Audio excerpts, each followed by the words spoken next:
हरि ओम. अमृतानुभव. योगदास श्री जय गणेश जोशी यांचे प्रवचन. अध्याय 5.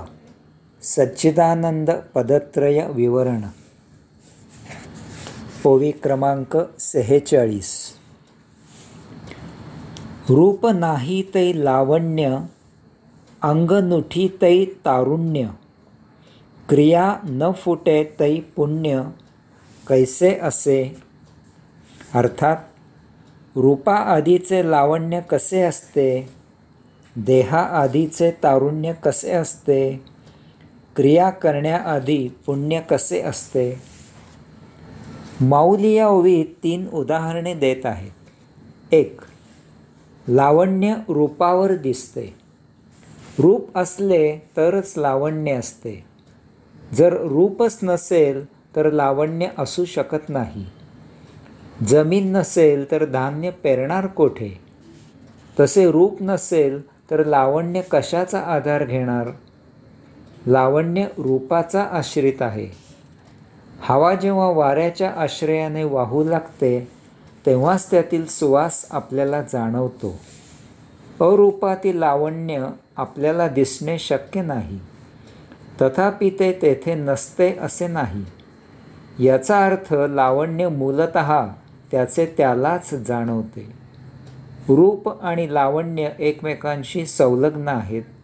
प्रत्येकजण आपापल्या रूपातील लावण्य अनुभवित असतो. 2. देह वाढतो आणि त्यातील तारुण्य दिसू लागते. जोपर्यंत देह वाढत नाही तोपर्यंत त्यातील तारुण्य प्रगट होत नाही. तारुण्य देहाचे आश्रित आहे.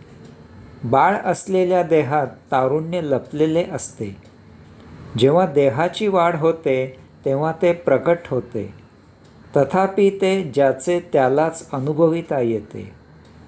एकाचे तारुण्य दुसरा अनुभवू शकत नाही. तारुण्यामध्ये झाडावर सहज चढता येते. स्वभाव धाडसी होतो. तथापि हे ज्याचा तोच करू शकतो. इतरांना दुसऱ्याच्या तारुण्याचा अनुभव घेता येत नाही. 3. चांगले कृत्य केले की मगच पुण्यलाभ होतो. जोपर्यंत चांगली क्रिया केली जात नाही तोपर्यंत त्यामधून पुण्यलाभ होत नाही. एखाद्याच्यात सत्कृत्य करण्याची धमक असते. तथापि तो जोपर्यंत तसे सत्कृत्य प्रत्यक्ष करत नाही तोपर्यंत त्याला पुण्यलाभ होत नाही. पुण्य सत्कृत्याचा आश्रित आहे. यामुळे एकाने केलेल्या सत्कृत्याचे पुण्य इतर कोणाला मिळत नाही. ते ज्याचे त्यालाच मिळते. अशा प्रकारे या 3 उदाहरणांवरून माऊली सांगतात की जसे लावण्य रूप, देह तारुण्य, सत्कृत्य पुण्य ही एकमेकांशी संलग्न आहेत, तसे आपण आत्मानुभूतीशी संलग्न आहोत. ती आपल्यापुरतीच मर्यादित असते. आत्मानुभूती ज्याची त्यालाच अनुभविता येते. ओवी क्रमांक 47. जै मनाचा अंकुर नुपजे, तेथ लेन मकर ध्वजे, तोची हन माझे तरीच घडे. अर्थात जोपर्यंत मनात अंकुर फुटत नाही तोपर्यंत कामविकार निर्माण होत नाही. प्रथम मनातून तशी प्रेरणा व्हावी लागते. कामविकार अगोदर मनात निर्माण होतो आणि मगच तो इतर इंद्रियांद्वारा प्रकट होतो. प्रत्येक स्त्री पाहिल्यावर कामविकार निर्माण होत नाही किंवा स्त्री पाहिली की प्रत्येक वेळी कामविकार निर्माण होत नाही. येथे आपले स्त्रीजवळ असलेले नाते, वेळ, स्थळ, प्रसंग इत्यादीचे तारतम्य बाळगले जाते. कामविकार ही प्रतिक्षिप्त क्रिया नाही, परंतु नाते, वेळ, स्थळ, प्रसंग इत्यादीचे तारतम्य न बाळगता जेव्हा कामविकार निर्माण होतो तेव्हा ती मानसिक विकृती असते. सांगायचा मुद्दा असा आहे की आत्मपरब्रह्मानुभाव येण्यासाठी सर्वप्रथम मनाची तशी तयारी व्हावी लागते. आत्मानुभवामध्ये सर्वात मोठा अडथळा कोणता असेल तर तो मनाचा असतो. तथापि जर मन राजी असेल तर मात्र आत्मानुभव प्राप्त होणे सुकर होते. कारण आत्मानुभवासाठी एकचित्त एकाग्र होणे, देहादी इंद्रियातीत अवस्था प्राप्त होणे अत्यावश्यक असते. एरवी हे शक्य नाही. असे झाले की मन आत्मसेवेला रुजू होते. अशा प्रकारे जर आपण मन आत्मसेवेला रुजू करू शकलो तर मात्र आपण कुटुंबात राहून, समाजात राहून साधना उपासना करू शकतो. मग तेथे स्थलकालाचा अडथळा होत नाही. याचा अर्थ असा आहे की प्रत्येकाचे मन स्वतंत्र आहे आणि त्यामुळे ज्याचे त्याचे मन जेव्हा आत्मसेवेला रुजू होते तेव्हा त्याला आत्मानुभूती मिळण्याचा मार्ग मोकळा होतो. आत्मानुभूती ही प्रत्येकासाठी स्वतंत्र गोष्ट आहे. यासाठी कोणीही कोणाला जराही मदत करू शकत नाही. ओवी क्रमांक 48. का वाद्य विशेषाची सृष्टी, जै जन्म नेगे दृष्टी, तै नाद ऐशी गोष्टी नादची जोगी. अर्थात जोपर्यंत वाद्यामधून नाद केला जात नाही तोपर्यंत असा अव्यक्त नाद फक्त त्या वाद्यालाच माहीत असतो.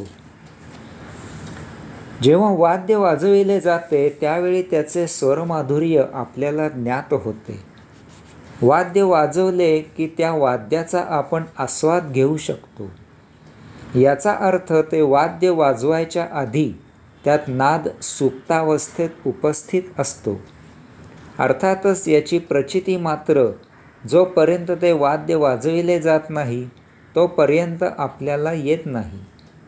याचा अर्थ असा आहे की जेव्हा वाद्य वाजविले जात नाही तेव्हा त्यामधील नाद त्या वाद्यालाच माहीत असतो, इतरांना त्याचा पत्ता नसतो. याचप्रमाणे जोपर्यंत आपल्याला आत्मानुभूती प्राप्त होत नाही तोपर्यंत ती सुप्तावस्थेत आपल्यातच असते. त्याची जाण फक्त अंशात्म्यालाच असते. जेव्हा आपला अंशात्म्याशी योग जुळून येतो तो अंशात्मा म्हणजे आपण स्वतःच आहोत असा साक्षात्कार होतो.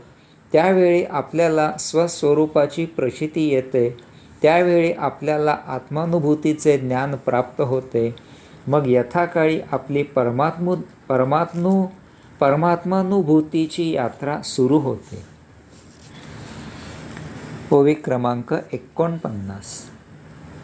नाना काष्ठाचिया विटाळा, ओसरलिया आंधळा, लागणे केवळा अंगासीची.